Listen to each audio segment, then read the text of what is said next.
संजोग है कि आप लोग साथ में देखते हैं, अच्छा लगता है तो हम लोग कहीं ना कहीं मिल जाते हैं। तो बुला दें आप लोग, तनी जोर से हल्ला कीजिए, अपने आप आ जाएंगे।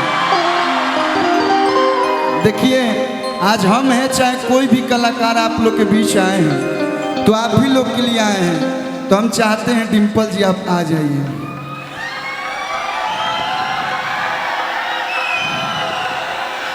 सड़िया बुलुकिया धनी, हमने के सड़िया गुलबिया आए रहे, लेकिन तार बुलू एबर देखनी है। तो कैसी हैं आप, ठीक हैं?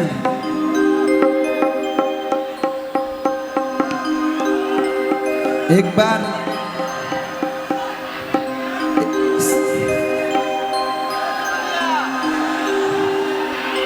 मतलब कुछ हो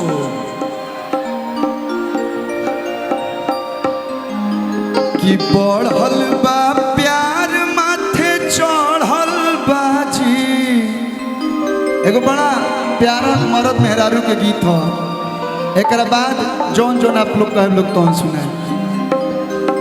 एगो ऐसने सुंदर मेहरारू बिया, अच्छे कर इतना सुंदर मेहरारू होई, मरद के बालू के खदान पमन लागी हो।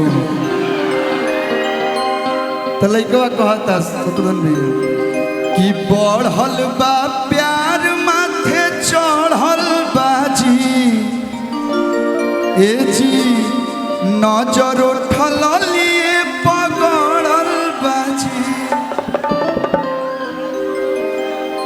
हम देखिए अगर जानते बने लोग छुआ छुई पर बवाल हो जाता है, लेकिन हमको पूरा विश्वास है कि आप हमारे साथ कुछ ऐसा काम नहीं कीजिएगा। आई ट्रस्ट यू कि ऐसे जानी कोसी हमके कोनाए बलाम जी,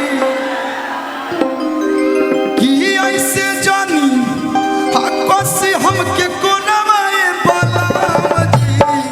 तो भैया तो काटी जन मोलाए बाटे ठोरवाए बलम जी, काटी जन मोलाए बाटे ठोरवाए बलम जी, काटी जन मोलाए बाटे ठोरवाए बलम, काटी जन मोलाए बाटे ठोरवाए बलम जी।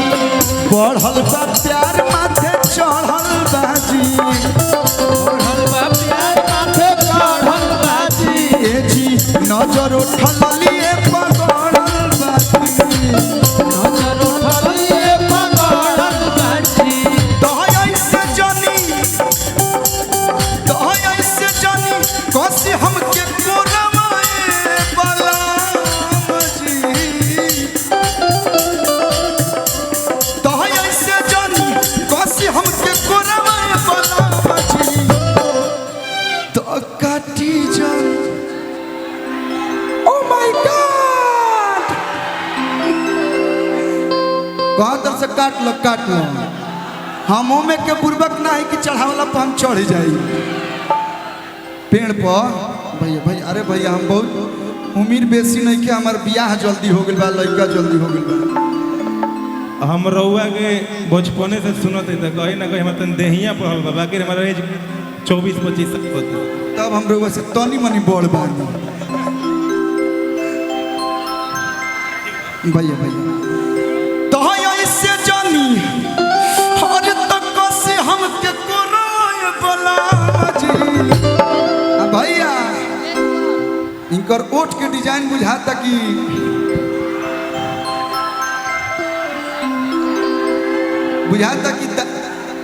कि बिहटा बक्सर वाला हाईवे हो। 5 नंबर लगाइब तो 2 नंबर लगावे के जरूरत नहीं है। ऐसे जानी कोसी हमके कोरवाए बलम, तो काटी जन मोलाए बाटे काटी जन मोलाए बाटे ठोरवाए बलम जी, जन मोलाए बाटे ठोरवाए बलम, काटी जन मोलाए बाटे ठोरवाए बलम जी। क्या जी शशांक जी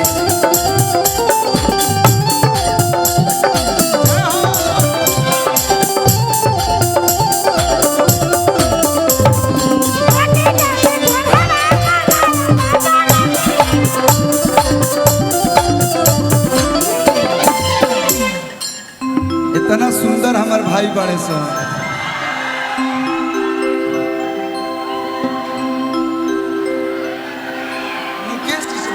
मुकेश जी इनसे कांटेक्ट करिए, आप इनसे कांटेक्ट करिए कि मन हरदम राउर रहेला उफान पर आ देखही ले लागता खेलब रउआ जान पर। इनकरा के देख के केकर मन ना बिगड़ी। अरे कि मन हरदम राउर रहेला उफान, देखही से लागता खेलब रउआ जान पर। दीपू भैया करता डिस्टर्ब